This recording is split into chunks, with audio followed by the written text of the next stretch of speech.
जब मैं दिखा नहीं हूँ, मैं तो इस वाली सीट पे बैठता हूँ सबसे अधिक वहाँ पर। अरे तो वो तो उधर गए भी तो नहीं, हम तो उधर ही मुड़ गए ना। बंद कर।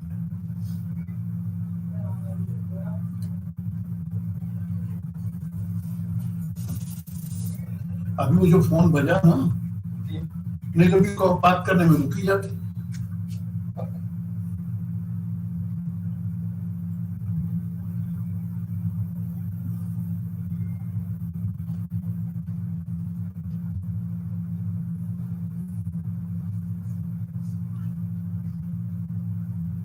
अरे नितिन, कैसा था इस बार? सब बिल्कुल परफेक्ट परफेक्ट।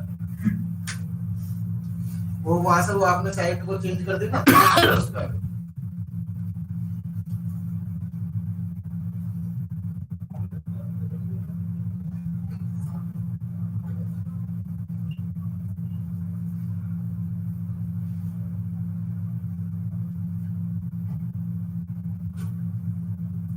अरे मैं बोल रहा हूँ कल लेकर आना था। ऐसी तो नहीं है वो प्लास्टिक के, लेकिन वो फुल डॉट दोनों वाली है। ठीक है, 2 घंटे ही बहुत है। ऑफिस में जाके भरवा के 2 घंटे में चल जाए, आधा घंटे। हाँ चलो सर, हाँ वाला उठा रहे आप।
Good morning. Continuing the last counseling session. Determination of working capital matters. We have 3 different approaches. The first one, industry norm approach. This approach is based on the premise that every company is guided by the industry practice. The majority of the firms of a particular industry have been granting, say, 3 months credit to a customer. Others will have no other way except to follow the majority. due to the fear of losing customer. However, there are certain problems in this approach. The classification of units into a particular industry is not that easy. Deciding an average to represent a particular industry is highly difficult. Averages have no meanings to many firms since the nature of firms differ. Industry norm approach may result in imitative behavior, resulting in damage to innovation. This may also promote herd mentality, thus limiting the scope for excellence. On account of these reasons, industry norm approach is not suggested by many as a benchmark for making investment in current affairs. The second approach is economic modeling approach. Model building has become a crucial exercise in many disciplines. As far as working capital is concerned, optimum investment in inventory is sought to be decided with the help of EOQ model. EOQ is given by a simple equation, square root 2SO divided by C. Here S stands for annual usage of material, O stands for ordering cost per order, and C stands for carrying cost per unit.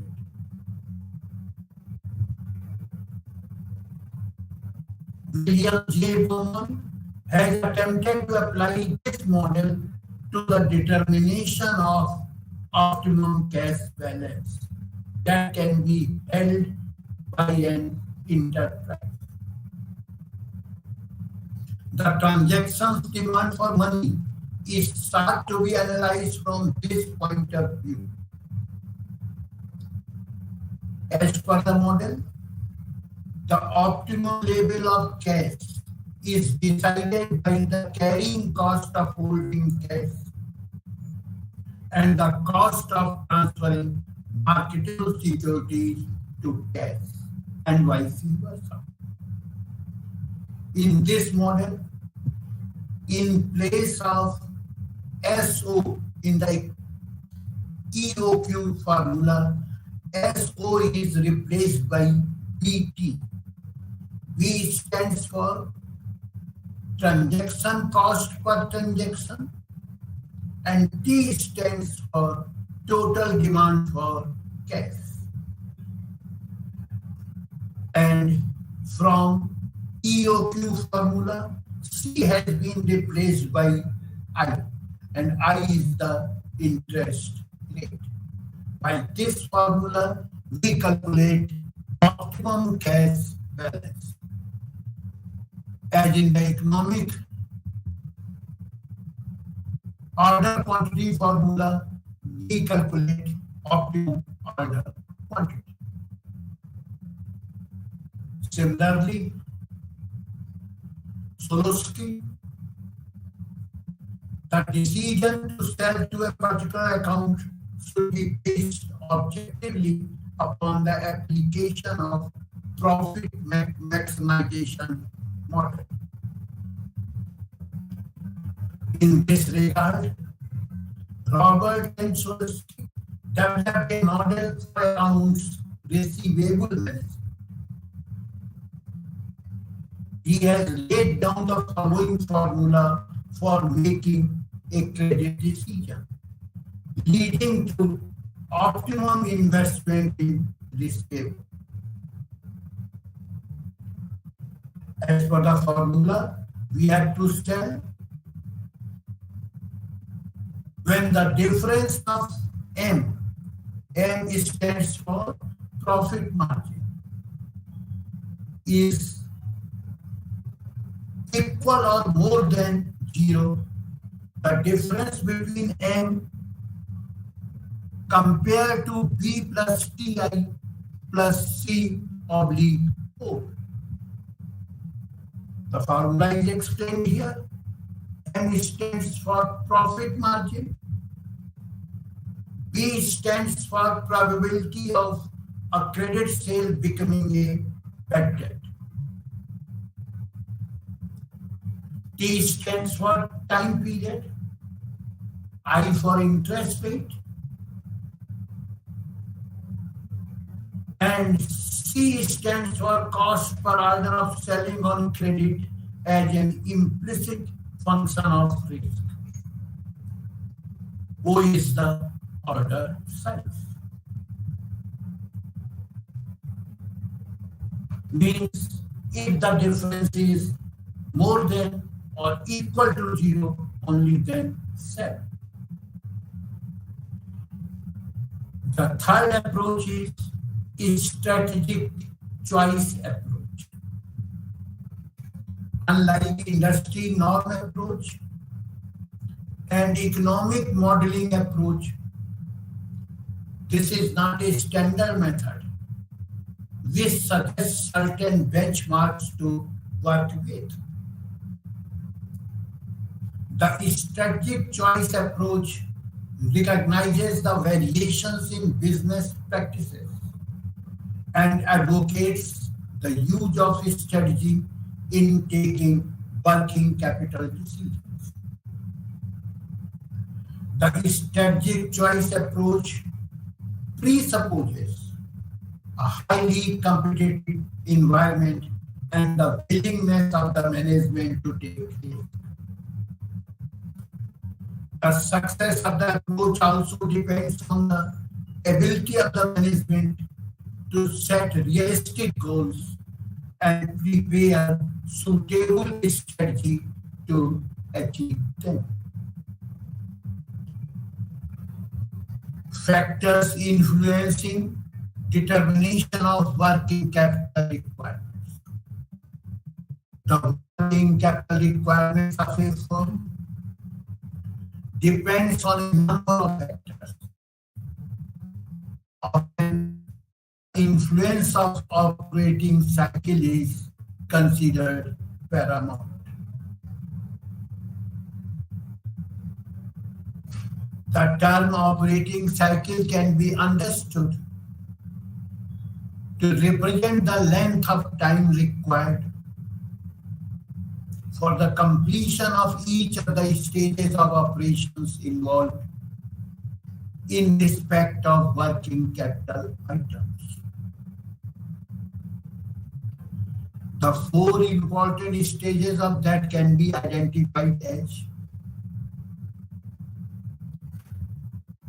first of all, raw materials are purchased. So then the first stage is raw materials and stores inventory stage.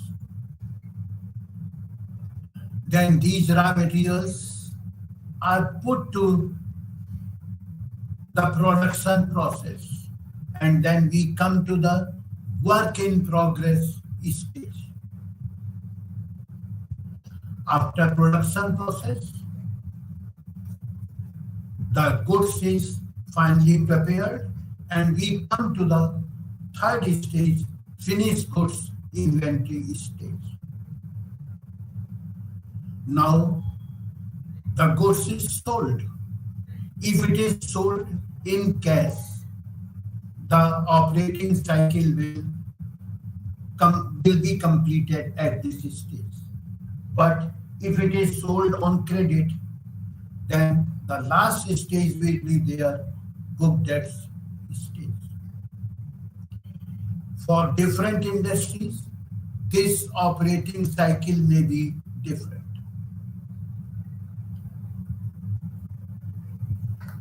The following is the formula used to arrive at the operating cycle period in an enterprise.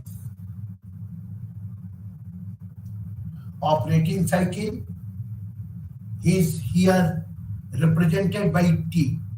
total period of operating cycle in number of days. R is the number of days of raw materials and stores consumption requirements held in raw materials and stores inventory. C is the number of days purchases included in trade creditors. Or you may say R minus C is the difference of the number of days of credit sales and number of days of trade creditors. R is the raw materials and stores consumption requirements, means whatever we have invested in the raw materials and stores. And if it is financed by the credit purchases, trade creditors are deducted from the R. W is the number of days of the cost of production held in work in progress. F is the number of days of cost of sales included in finished goods. And B is the number of days of sales in book debts. And these items are calculated in this way. R is calculated average inventory of raw materials and stores divided by average materials and stores consumption per day. C is calculated average trade creditors divided by average purchases per day. W is calculated average work in progress divided by average cost of production per day. F is calculated average inventory of finished goods divided by average cost of sales per day. And B is calculated average book debts divided by average sales per day. I have explained here this calculation of operating cycle with the help of one illustration. ABC company plans to achieve annual sales of 1 lakh units for the year 2024. The following is the cost structure of the company as per previous figure. Materials 50%, labor 20%, overheads 10%. Raw materials are expected to remain in stores for an average period of 1 month before issue to production. Finished goods are to stay in the warehouse for 2 months on an average before being sold and sent to customers. Each unit of production will be in process for 1 month on the average. Credit allowed by the suppliers is 1 month from the date of delivery of materials. Debtors are allowed credit for 2 months from the date of sale of goods. Selling price per unit is ₹9 per unit, and production and sales follow a consistent pattern, and there are no wide fluctuations. Now it's calculation. Raw material. It is given that we are going to produce or achieve sales of 1 lakh units multiplied by selling price per unit ₹9. And the raw material cost is 50%. And in raw materials are expected to remain in stores for an average period of 1 month. Therefore, calculation is 1 lakh multiplied by 9 multiplied by 50% multiplied by 1 month, that is in terms of year 1/12. Work in progress. Same calculation. 1 lakh multiplied by 9 multiplied by 80%, 50%, 20% plus 10% or 80%. This becomes for 1 month. Finished goods inventory, same again, 1 lakh multiplied by 9, but for 2 months, and again 80%. Debtors for 2 months, but now here it will not be the cost, but it will be the sales amount. Therefore, it is 100%. Less current liabilities for 1 month creditors, 1 lakh, the same materials amount. It is calculated here. And the now difference is working capital required. The explanation which I have given you, they are given here. Raw materials inventory is expressed in raw materials consumption. Work in progress inventory is expressed in cost of production. Cost of production is the total of materials, labor, and overhead. Finished goods inventory is supposed to have been expressed in terms of cost of sales. Since separate details are not given, the figures are worked out on cost of production. Debtors are expressed in terms of total sales value. Creditors are expressed in terms of raw material consumption, since separate figures are not available for purchases.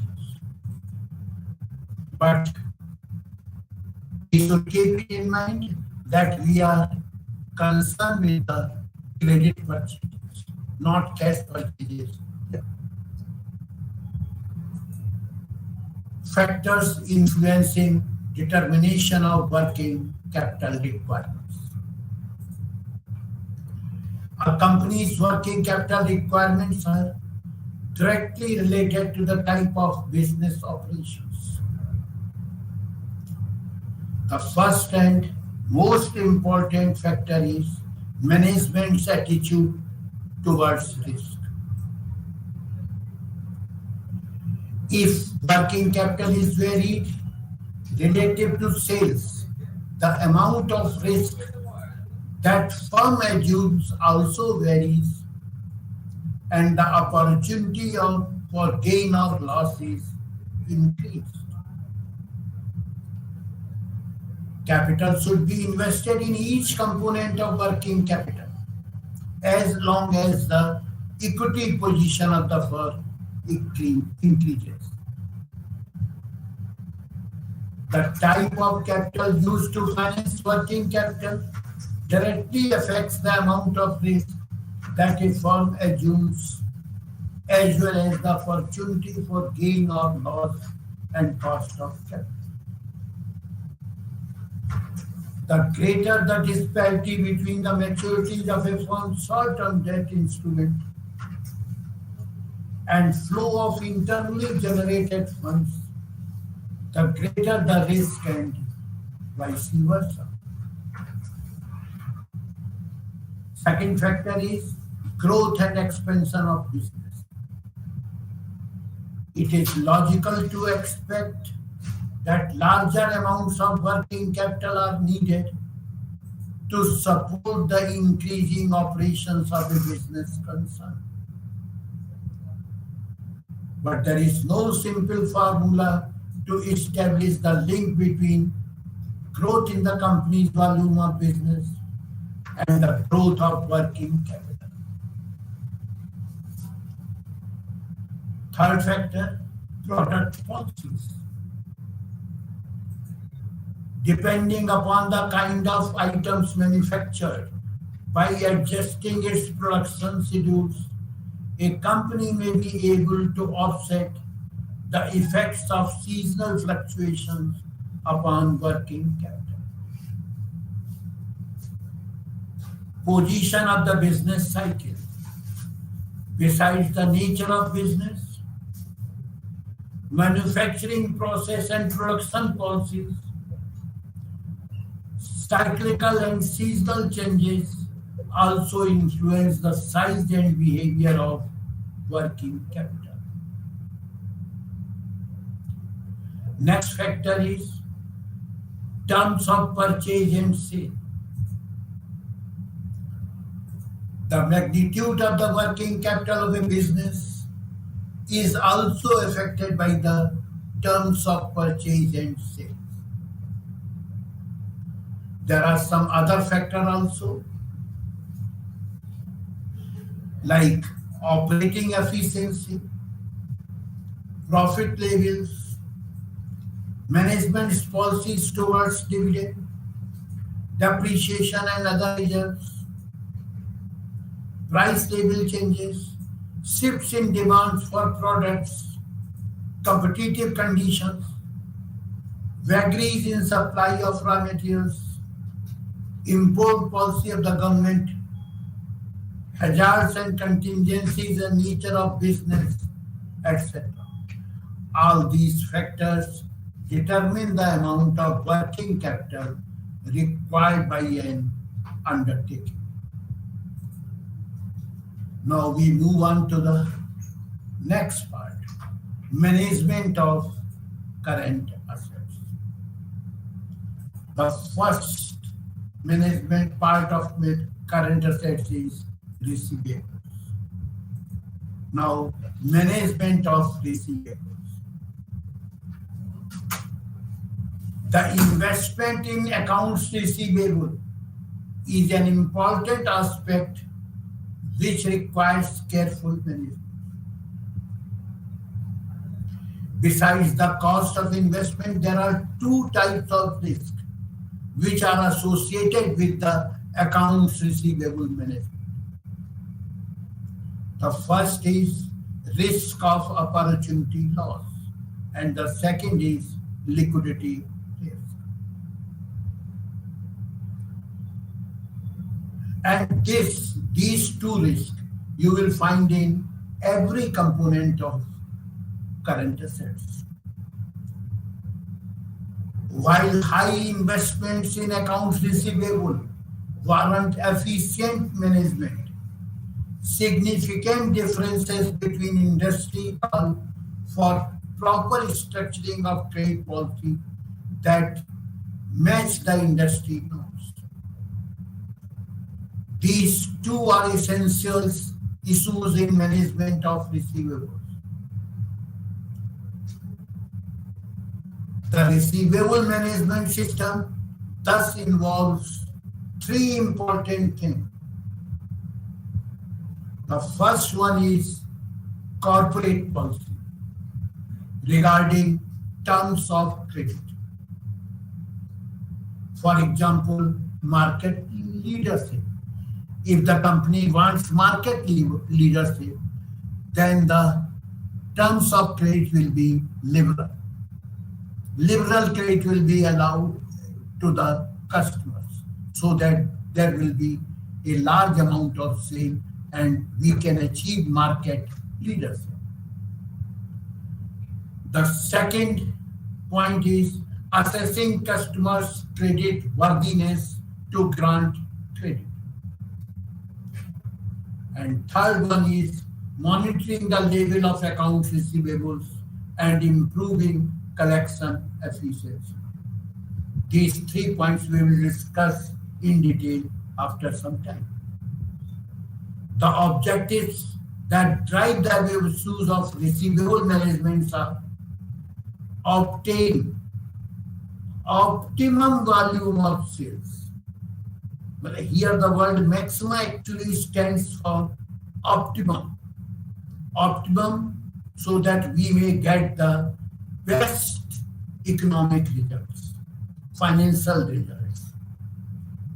Maintain proper control over the quantum or amount of investment in debtors. Exercise control over the cost of credit and collections. Now we discuss these three factors. First one, credit policy.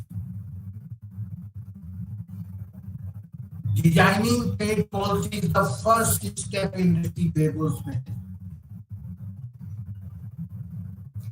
In designing credit policy, the management can follow two broad approaches. Firstly, the policy can be designed under the assumption of unlimited production or sales and funds available for investment in receivables. Under the second approach, the credit policy could be designed keeping in mind the limitation on production or sales volume and funds available for investment in receivables.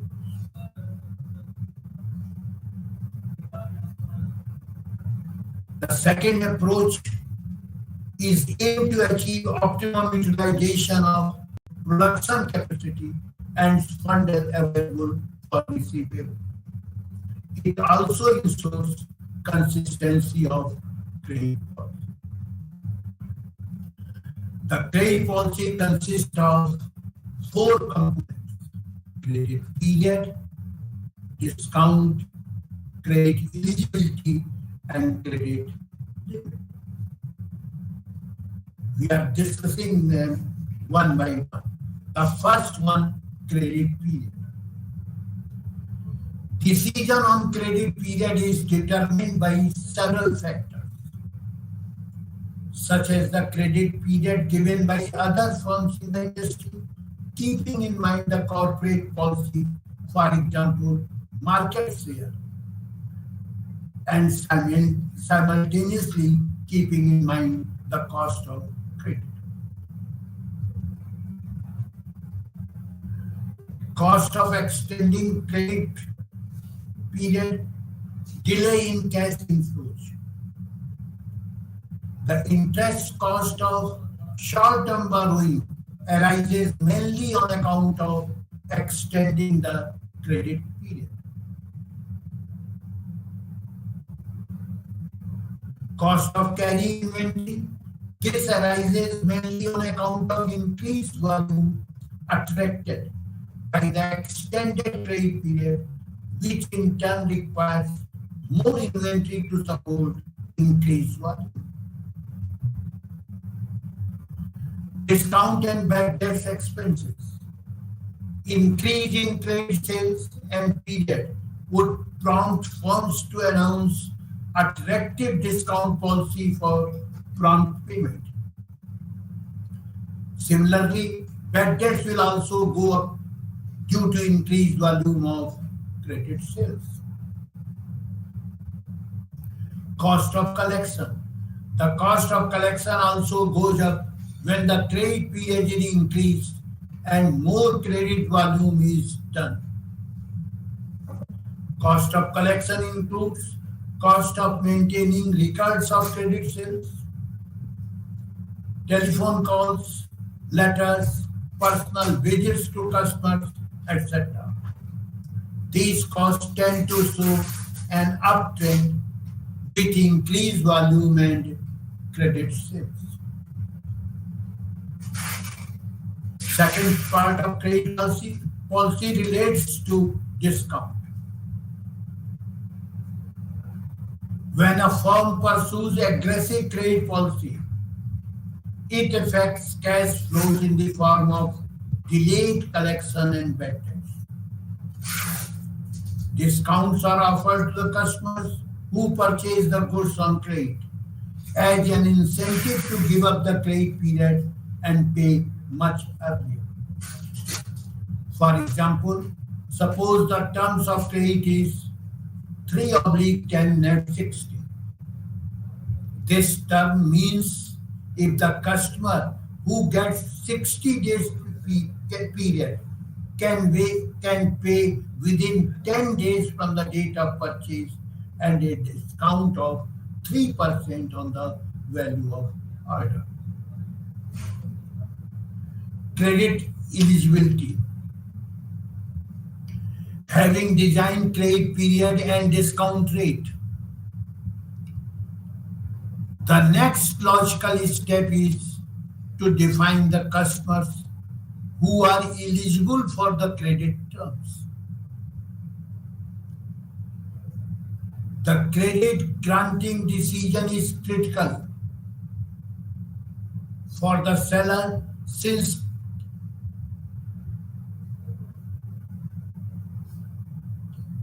credit granting has economic value to buyers, and buyers' decision on purchase is directly affected by this policy. The decision whether a particular customer is eligible for credit terms generally involves a detailed analysis of some of the attributes of the customer, which is also called famous 5 C's of credit analysis. These 5 C's are capital, character, collateral, capacity, and conditions. Capital stands for financial position of the applicant. Character is willingness to pay. Collateral, the amount which the customer is willing to give as security to decide the risk. Capacity is the plant capacity and management capacity to run the business. And conditions are the economic conditions of the industry. In this, the most important thing is first 3 items. And in order, the first is character, then capital, then collateral. We will discuss these C's after some time also. Now the credit limit. If a customer falls within the desired limit of creditworthiness, the next issue is fixing the credit amount. If a customer is new, normally the credit limit is fixed at the lowest level initially and expanded over the period based on the performance of the customer in meeting the liability. Credit limit may undergo a change depending on the changes in the creditworthiness of the customer and changes in the performance of customer's industry. If the creditworthiness of the customer increases, then the credit limit will be expanded. If the performance of customer's industry is good, then credit limit will be decreased. Time for credit will be decreased. If there are more and more demands in the market, then the seller will like to sell only on cash and not on credit. There are several reasons for limiting the credit facility to the customers. Some important reasons are: reduce the impact of deficiencies in credit granting decision. Reduce the scope for overbuying by the customers.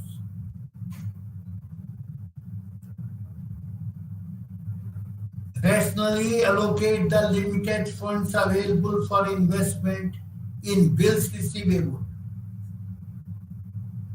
And the most important one, mitigate agency problems. Agency problem arises on account of conflict of interest between the managers and equity shareholders. Here, the equity shareholders are the owners or principals, and managers are agents. agents will always try to maximize their return, even if it is at the cost of principal. And on account of this thing, there are two types of agency problem arise. First, managers may collude with some of the customers and grant credit even to undesirable customers to show that managers' performance is very good. They are making huge amount of sales. But in the long run, it may be that the amount has become bad debt. Secondly, managers may hesitate to give credit to even credit-worthy customers when the performance of managers is assessed on the basis of collection efficiency. Means the problems relate to the policy of the company.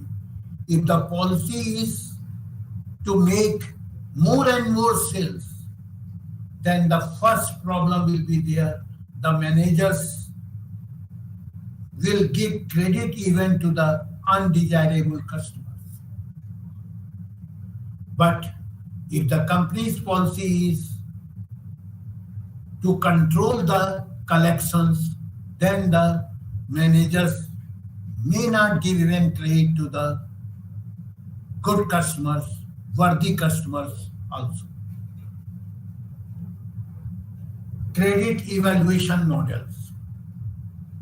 These models are useful for the analysis to process the information to decide credit worthiness of the customer.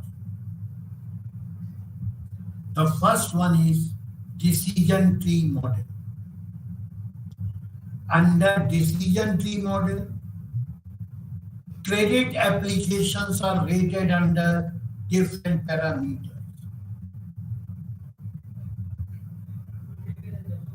For instance, if a company uses 5 C's factors, the analysts rate the credit applicants under each of the 5 C's. Decision tree is initially created for all possible routes, and decisions are taken on the basis of every route. Here I have taken only 3 C's. Already this is a big tree. First of all, character means whether the customer is willing to pay or not. If the character is strong, then we will see capital, means financial position of the customer.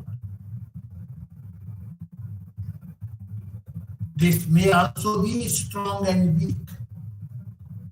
If it is only strong, then whether the customer is in a position to give some collateral,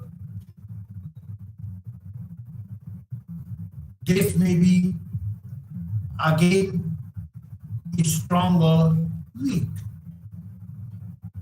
If all the 3 C's, character, capital, collateral, all the 3 are strong, means it is the excellent, and the customer may be granted large credit limit.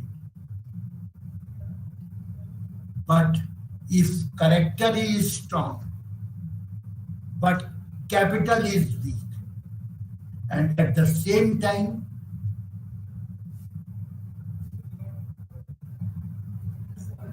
collateral may be strong, may be weak, this is fair risk and limited credit will be allowed to the customer. Limited credit, depending upon the collateral which is given by the customer. If character itself is weak, but capital is strong, collateral may be strong or weak. This is the same fair risk, and the amount of credit is limited to the collateral. If the character is weak, capital is also weak. If collateral is strong, then the credit is limited to collateral, and if collateral is also weak, no credit will be allowed.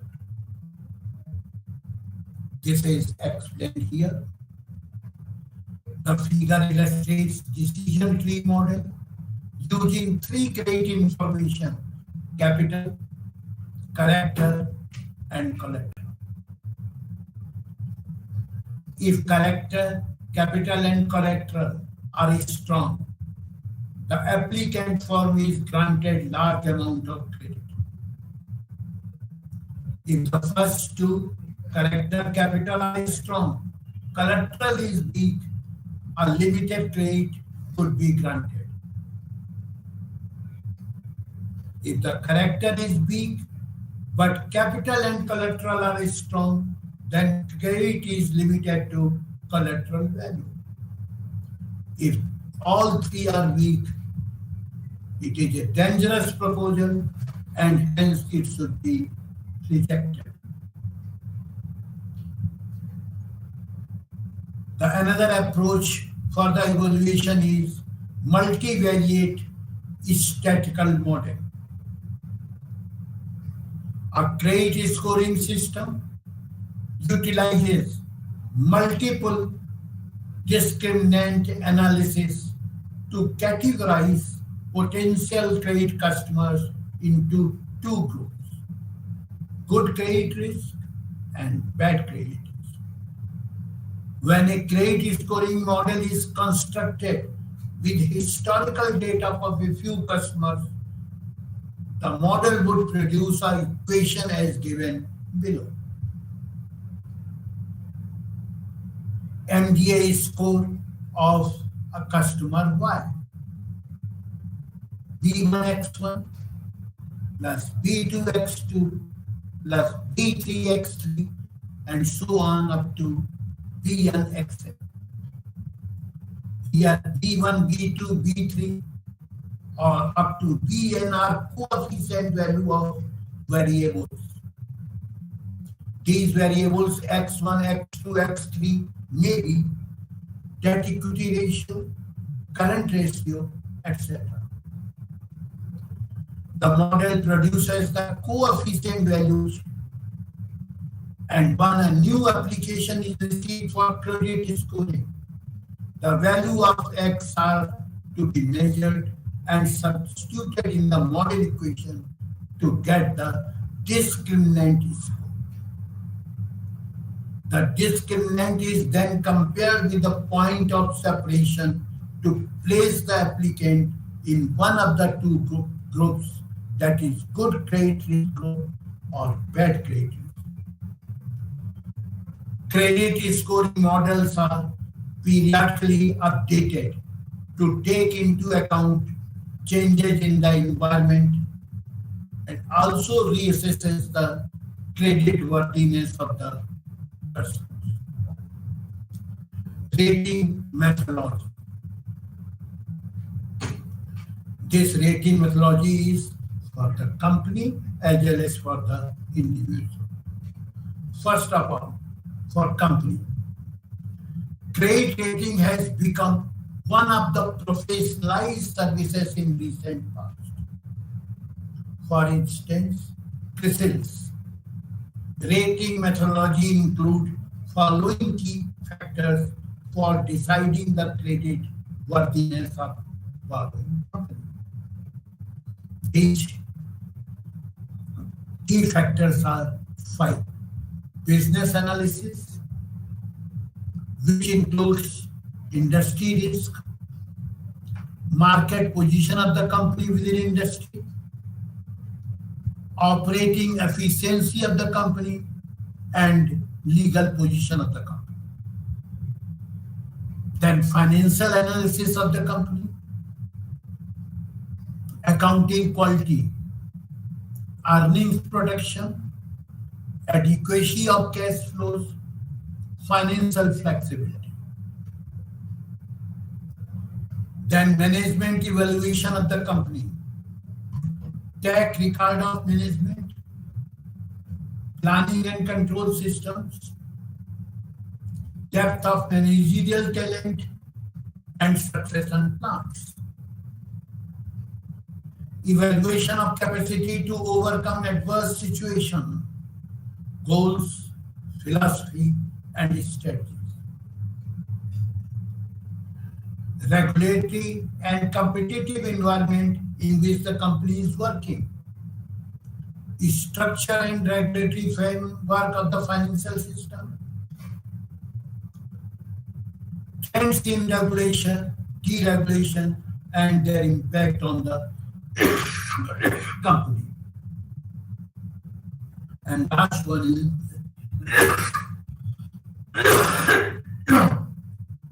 fundamental analysis of the company. Capital adequacy, asset quality, liquidity management, profitability and financial position, interest and tax sensitivity. After these 5 analyses, CRISIL gives the creditworthiness of a borrowing company. Now, individual credit ratings. There are now costing institutions like ONIDA, Individual Credit Rating Agency, UNICRA, developing a specific methodology to help in rating individuals as consumers. UNICRA model considers following 3 parameters as important. Individual considerations, transactions considerations, and environmental considerations. Environmental considerations are related to the economy. Individual considerations, personal strength, which include qualification and occupation. Stability means job tenure, duration of stay in personal place of residence. Capability, which relate to income and future job prospects. Strength, financial aspects, discipline, and willingness to pay. Transaction considerations include 2 things: risk and modalities of payment.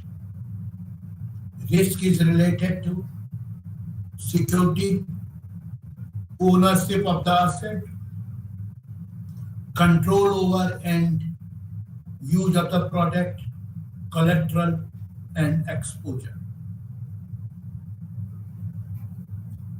Modalities of payment relates to direct deduction from salary, advance post-dated checks,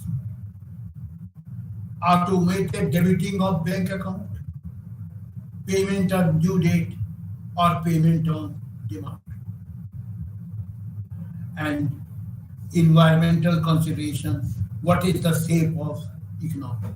On the basis of all these considerations, we decide the individual credit ratings. Monitoring receivables. Managing receivables does not end with granting of credit as dictated by credit policy. There are several possible reasons for customers to deviate from the payment terms.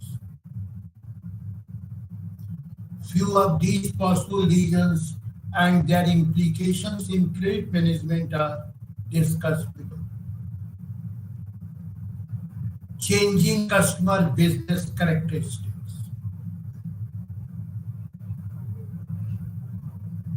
Means how the business is going on.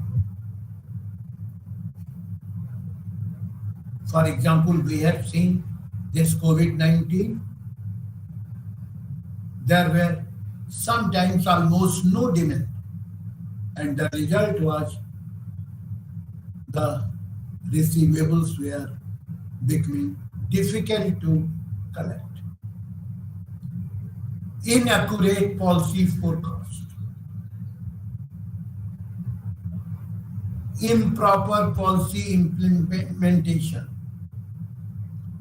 Investments in receivables and collection period. The collection period is computed as follows. Accounts receivable divided by credit sales per day. Aging schedule or age analysis. This is one of the age-old technique employed to analyze the receivables. The receivables are categorized into diverse slots based on the time frame by which they are due. The general assumption is that longer the time schedules, the more likely is the default. Another way to spot changes in customers' behavior is to decompose outstanding receivables at the end of each month by calculating outstanding amount as a percentage of monthly sales.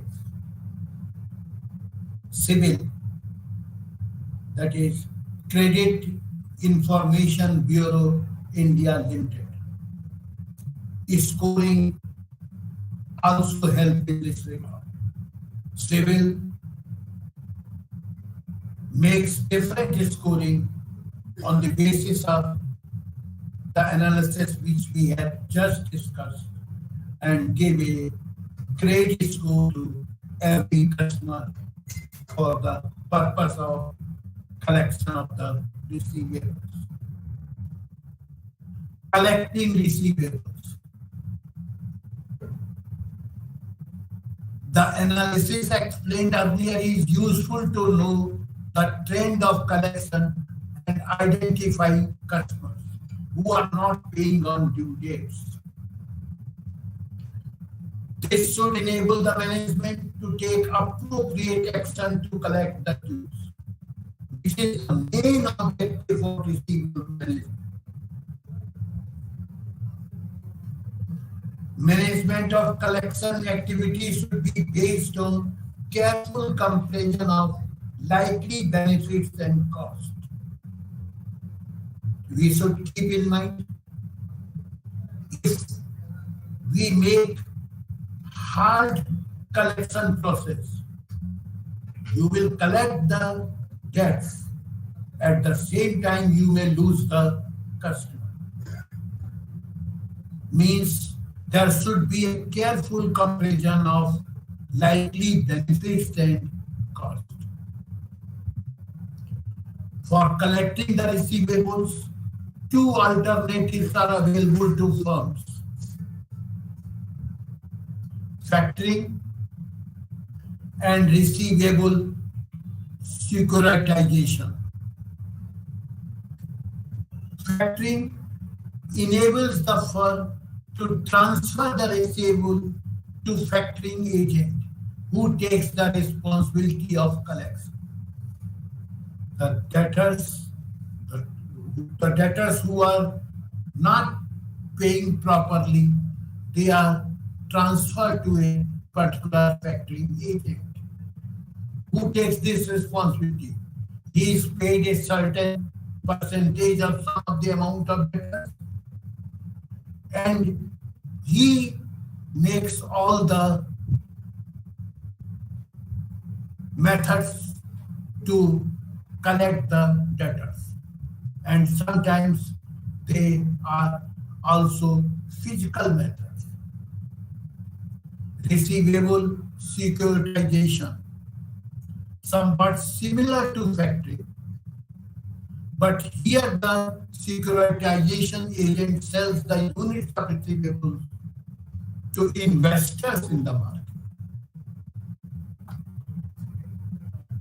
Now we come to the management of cash.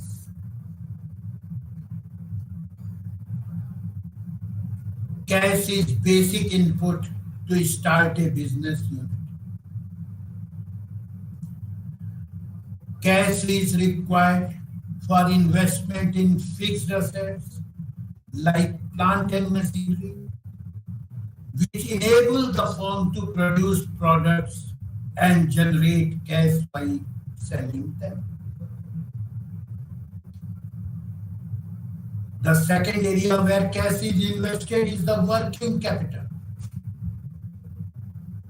The cash investment in raw materials at the beginning of working capital cycle goes through several stages, which we have already just discussed: work in progress, finished goods, and sundry debtors, and gets released at the end of cycle to fund fresh investment needs of raw materials.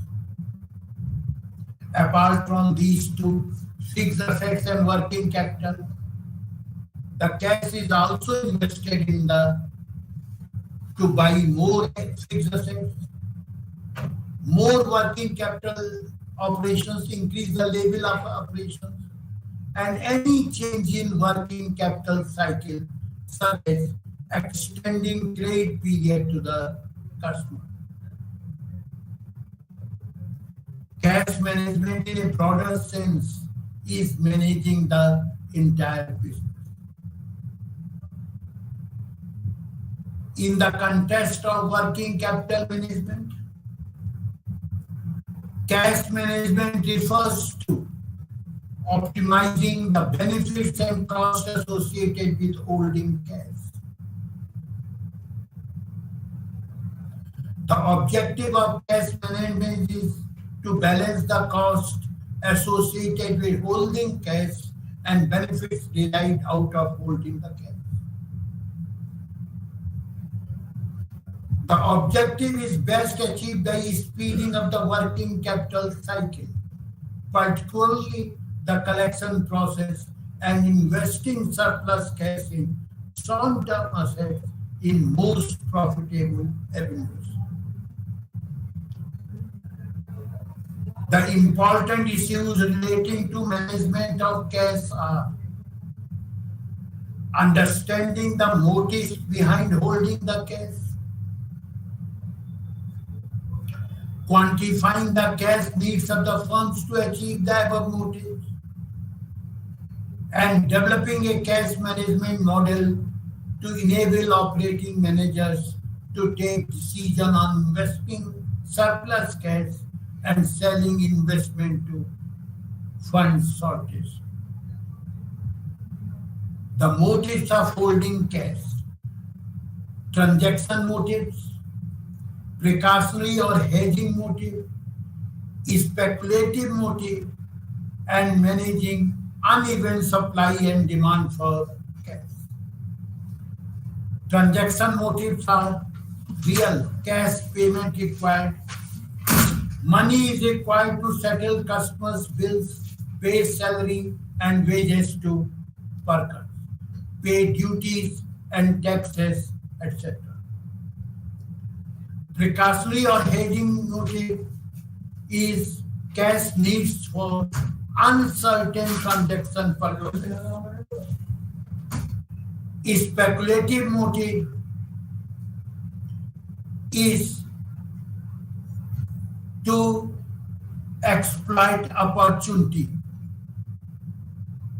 and managing an uneven supply and demand for cash. Firms generally experience some seasonality in sales, which leads to excess cash flows in certain period of the year.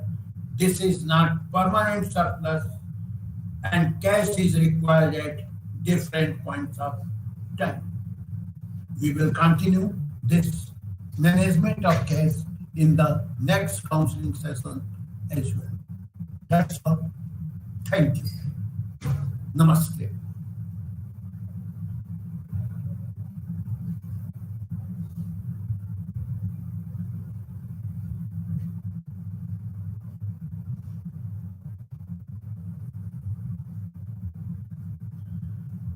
Manish.